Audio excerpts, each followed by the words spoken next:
আসসালামু আলাইকুম, Monira blog kitchen থেকে আমি মনিরা বলছি। আজকে আপনাদের মজাদার একটি রেসিপি দেখাবো। তার জন্য লাগছে আমার পেঁপে। আর পেঁপে দিয়ে এই রেসিপিটা তৈরি করব। তো অফ ক্যামেরাতে এই পেঁপেটাকে আমি সুন্দর করে কেটে সবগুলো উপকরণ রেডি করে নিয়ে আসবো। এই যে দেখুন, সবগুলো উপকরণ আমি রেডি করে নিয়েছি। এখানে পেঁপে কেটে নিয়েছি, আলু কেটে নিয়েছি, কাঁচামরিচ, পেঁয়াজ আর রসুন নিয়েছি, কারণ এই সব উপকরণগুলোই আমার লাগবে। তো আরও আদা রসুন বাটা লাগবে, ডিম লাগবে, সেগুলো রেখে দিয়েছি। তো এগুলো আপনাদের দেখালাম, এগুলো দিয়েই আমি আজকের এই রেসিপিটা করব। তো এখানে আমি 2টা ডিম ব্যবহার করব এই রেসিপিটা তৈরি করার জন্য। তবে আপনারা যদি বেশি ডিম ব্যবহার করতে চান করতে পারেন। তো একটা প্রেসার কুকার নিয়েছি, আর প্রেসার কুকারের মধ্যে পেঁপে আর আলু আর কাঁচামরিচগুলো আমি এখানে দিয়ে দিলাম। সঙ্গে দিব লবণ আর হলুদ, আর একটু পানি দিয়ে এটাকে জাল করে নিব। 2টা সিটি দিয়ে নিব। তো এখানে কিছুটা সরিষার তেল অ্যাড করতে হবে, এটা অবশ্যই অ্যাড করবেন। সরিষার তেল দেওয়ার কারণে এটার ফ্লেভার অনেক টেস্টি লাগবে, ফ্লেভারটা অনেক সুন্দর আসবে। তো সামান্য একটু পানি দিয়ে এটাকে বসিয়ে দিয়েছিলাম। তো 2টা সিটি দিয়ে নিয়ে নেব। তো এখন রান্নাটা করতে চলে আসলাম। 2টা ডিম লবণ দিয়ে আমি এভাবে ফেটিয়ে নেব।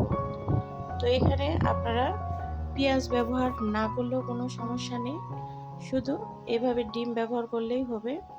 তো ডিমটাকে এখন আমি কি করছি দেখুন, কড়াইয়ের মধ্যে তেল দিয়েছি, দিয়ে ডিমটাকে দিয়ে দিলাম।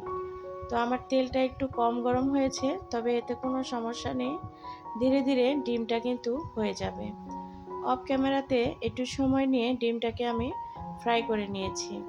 এখন দেখুন, ডিমটাকে একটু ফোল্ড করে নেব।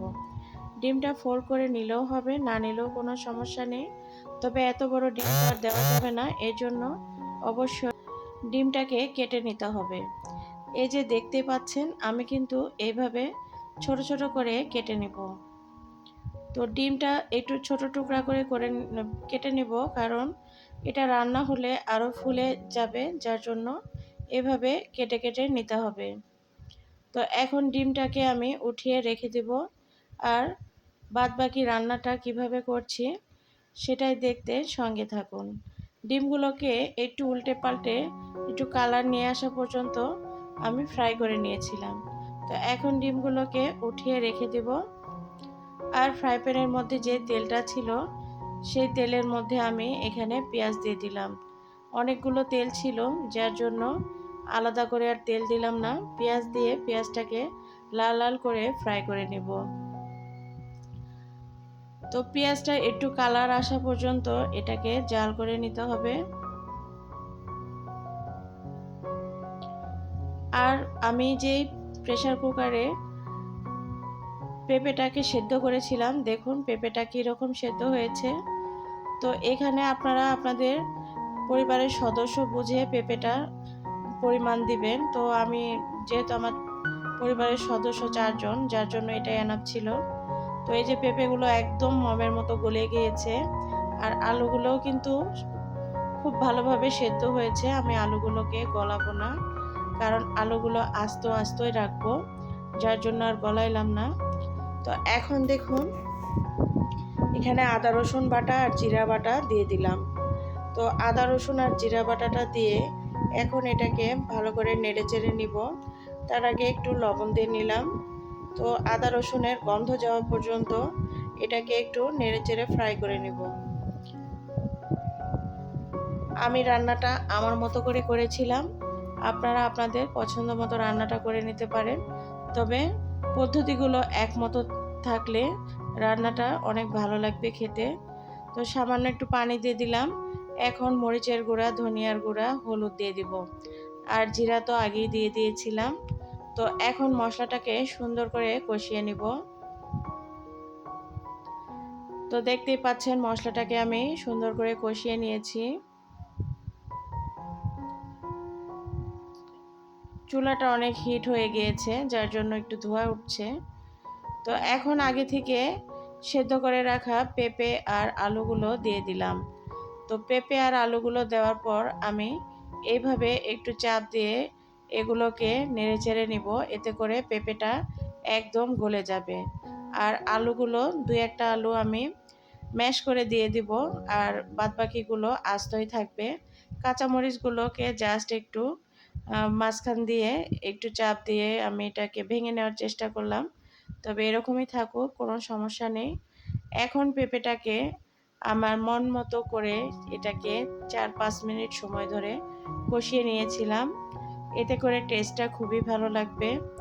বিশ্বাস করেন, মাছ মাংস খাওয়া ভুলে যাবেন এভাবে যদি পেঁপে রান্না করতে পারেন। তো পেঁপে আসলে সাধারণত সবাই খেতে চায় না। আপনারা যদি এভাবে পেঁপে রান্না করেন তাহলে আপনাদের কাছে এই রান্নাটা একদম বেস্ট একটা রান্না হবে। আর এই রান্নাটা একবার খেয়ে দেখলে আপনারা কিন্তু পেঁপে দিয়ে অন্য রেসিপি আর তৈরি করতেই চাইবেন না, এভাবেই পেঁপে রান্না করে খেতে চাইবেন। তো এই যে দেখতেই পাচ্ছেন, আমি এটাকে সুন্দর করে আরও জাল করে নিচ্ছি। তো এভাবে কষিয়ে নিতে নিতে দেখবেন সুন্দর মতো এটা থেকে একটু তেল ছেড়ে আসবে। আমার কষানো একদম কমপ্লিট। এখানে গরম পানি দিয়ে দিলাম। অবশ্যই গরম পানি দেওয়ার চেষ্টা করবেন, এতে করে টেস্টটা ভালো আসবে। যদিও পুরোপুরি সেদ্ধ হয়েছে, তারপরও গরম পানিটা দিলে ফ্লেভারটা খুব ভালো আসে। তো এখন আমি ঝোলটাকে একটু নেড়েচেড়ে চতুর্পাশে সমান করে দিলাম কড়াইয়ের। তো এখন এই যে বলক চলে আসছে, যেহেতু গরম পানি দিয়েছি দ্রুত বলক আসবে। আর এখন আগের থেকে ফ্রাই করে রাখা ডিমগুলো দিয়ে দিলাম। আপনারা চাইলে এখানে সেদ্ধ ডিমও ফ্রাই করে এখানে ব্যবহার করতে পারেন। তো আমার কাছে এই ফ্রাই করা ডিমটাই ভালো লাগে খেতে, যার জন্য দিলাম। তো অনেকেই কিন্তু এরকম ফ্রাই করা ডিম খেতে পছন্দ করে না, তবে যারা পছন্দ করেন না সেদ্ধ ডিম এখানে ইউজ করতে পারেন। তো ঝোলটা কিন্তু সুন্দর মতো ফুটে উঠেছে, আর ঝোলটা খুব ঘন হবে কারণ পেঁপেটা যখন ম্যাশ করে দিয়েছি, যার জন্য ঝোলটা একটা ঘনত্ব থকথকে একটা ভাব চলে আসবে। আর এখন আমি এখানে কিছু ভাজা জিরার গুঁড়া দিয়ে দিব। ভাজা জিরার গুঁড়াটা অবশ্যই দেওয়ার চেষ্টা করবেন, ফ্লেভারটা খুবই ভালো আসবে। আমি এখানে আর কোনো কিছু ইউজ করব না, বা আরও কোনোভাবে এটাকে জাল করব না। এভাবে আর 2-3 মিনিট সময় চুলার উপর রেখে এটা নামিয়ে পরিবেশন করে আপনাদের মাঝে দেখাবো। তো আমার রেসিপিটা একদম রেডি। তো এখন আমি এটাকে চুলা বন্ধ করে 2-3 মিনিট পর আপনাদের দেখাচ্ছি। এই যে দেখুন, এরকম হয়েছে।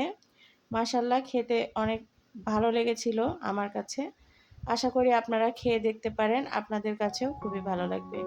রুটি পরোটা, দুপুরের খাবারের সঙ্গে বা রাতের খাবারের সঙ্গে এই রেসিপিটা রাখতে পারেন। ভালো থাকবেন। আল্লাহ হাফেজ।